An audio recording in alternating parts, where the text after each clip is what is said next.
Hi, my name is Jenna Francis. I teach some of the sections of 8th grade science here at Upton Middle School.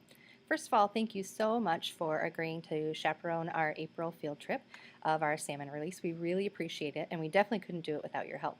I just want to take a few minutes to give you an idea of what to expect during the trip. So first of all, just like we tell the kids, make sure that you're prepared. The trickiest thing about this field trip is the weather. We never really know what it's going to be like until that morning. But be prepared for April weather. It often rains and it's often very chilly on our trip. So be prepared for rain, umbrellas, probably dress in layers. It's typically pretty cold in the morning and warms up throughout the day. We tell the kids no shorts and no flip-flops, and definitely to bring rain gear. You will need to bring a lunch with you, as we'll be having lunch at the site. You might want to bring a couple of pencils because there's a good chance that one of our students will ask for an extra. And you're also welcome to bring any camera that you might have. We love it when people send us pictures, since us teachers are a little busy on that day to actually take pictures. So if it does rain, we will still be going. Our salmon do have to be released rain or shine. They're getting very large and they're definitely ready to be out into the wild. So unless there's thunder and lightning, we will be going. So here's our basic schedule for the day, just so you can see what to expect. We would like for you to arrive at school at 7:30, actually probably a few minutes early with the traffic that we have around here. But if you could be in your child's science classroom at 7:30 that morning, that would be great. We'll have a written schedule to give you, a name tag, and you'll have a list probably of the students that will be in your group for the day.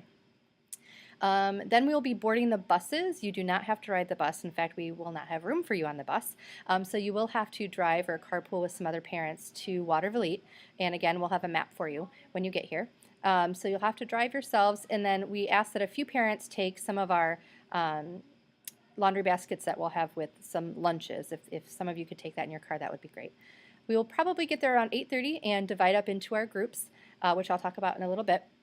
And the very first thing that we need to do when we get there is release our salmon. They will be very ready to get out of their buckets into the water. And then after the release, there are some different stations they're going to go around to in their groups. We'll do 4 stations before lunch and 2 after. And then we will head back to Upton around 1:45. And at that point, you are free to go.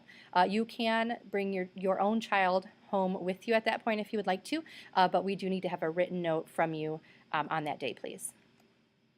So our students will be divided into 6 different groups, large groups of about 20 to 22 students, and there'll be 1 or 2 chaperones, actually probably more like 2 or 3 chaperones per group. And your job is really just to keep them on track. You don't have to lead any activities or anything. You just need to follow around with them and make sure that they are not getting into trouble and they're doing what they're supposed to be doing. So the first thing in the morning is that salmon release. And so if you could help with your other chaperone, keep your large group together. Dr. St. Amand, who you can see in the picture here, and her whole crew will be a little stressed out trying to get each student or pair of students a cup with a fish in it.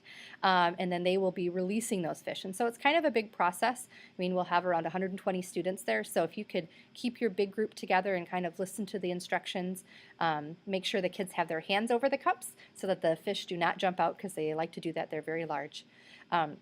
And then you can walk up with the students and release them, and we might even have some fish for you to be able to release as well. If students have waterproof boots on, then they can step into the stream to release. If they just have tennis shoes on, then we just have them stay on the sand and kind of bend over and release them. So this is a picture of kind of what it looks like, where you have kind of the groups around in a big circle around Dr. Ann while she's giving instructions. And you can see a lot of students have clipboards that they might bring, because they will have a packet of information that they'll be filling out during the day. And here they are getting the salmon out of the buckets. And here's the student releasing their salmon into the water. This was a beautiful day. We could only hope for weather like this.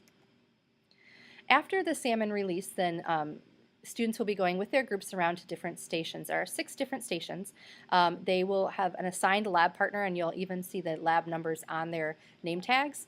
And each group, I should say also, each of the 6 large groups will be designated on their name tag as well. And they will be working with their lab partners to complete activities at each station. And they will have a packet of information where they will be recording their data. And they'll get these packets several days before the trip, so they'll know exactly what they need to do. And so you don't necessarily need to help them on the packets, but just make sure that they are writing things down and that they are staying on task. and they should stay out of the water unless they have been instructed to do so by the people at the stations. Here's an example of one of the stations. This is a water quality one where they're getting water from the stream and measuring the water quality there with some different chemicals. And here is the bug station where they get to go into the water if the weather is right and kick up some bugs into a net and then identify the different aquatic larvae that we see there. And here's the station. This is the one station that's under the big pavilion that is there, and the pavilion does have several bathrooms in it. And this is where they'll be looking at algae under the microscopes. So this is kind of a hard map to read, but this is an aerial view of the park, and you can see kind of in the middle there is the whole park area, and we will give you a map when you get there so you can kind of see, but there are a lot of different stations that they'll be walking around to. They're spaced out pretty well, so different groups will only kind of be interacting with the other groups as they're walking from one station to another. We have plenty of things for them to do. We have lots of adults at each station telling the students what to do, so they have a lot of things to do while they are there. And if you can just keep them on their packets, that would be great, because it is a big grade for them. The packets count as an assessment or a test grade for fourth marking period, since it is a culmination of a project that we've been doing all year. They'll be working with their lab partners on this, and there are lots of different, these are the different stations that they'll be doing to assess the water quality where we're releasing our salmon. And this is just a couple of the pages that they'll be doing. So lunchtime. So after the first 4 stations, and also as they move from station to station, there'll be a big blowhorn or something, and the station you're at, they will tell you where to go next. So it really is just kind of following around with your group of students. You don't necessarily need to keep track of where to go next. You will be pointed in the right direction. At lunchtime, we will some of the students might have their lunches in their backpacks, but we'll pass the rest out from the laundry boxes. And there's a really big hill behind the pavilion that students, if it's nice out, students can sit on that lawn and eat their lunches. We are going to try to keep them out of the pavilion just because there will be a lot of microscopes set up and plugged in there, and we don't want to knock those down. At the end of lunch, at the beginning of lunch, we'll have a whole bunch of hand sanitizer that we hope that you can help us squirt into the hands of students so they can clean up a little bit before they dive into their lunch. And then at the end, we can definitely use your help in getting them to clean up and getting them to throw away all of their things and then head to the next 2 stations for the afternoon. They'll complete the last 2 stations, and then they will board the buses at 1:45, and at that point you are free to go home.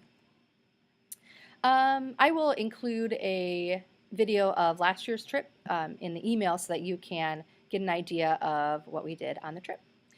So that's kind of a basic overview. Like I mentioned earlier, your main job is just to make sure that the students stay on task, that they're not in the water unless they've been instructed to do so by the adults at the station. But typically the trip runs pretty smoothly because we do have a lot for them to do, and it is a pretty fun day. But if you have any additional questions, please email your child's science teacher and we will try to answer them for you. So thank you again so much for chaperoning, and we look forward to seeing you.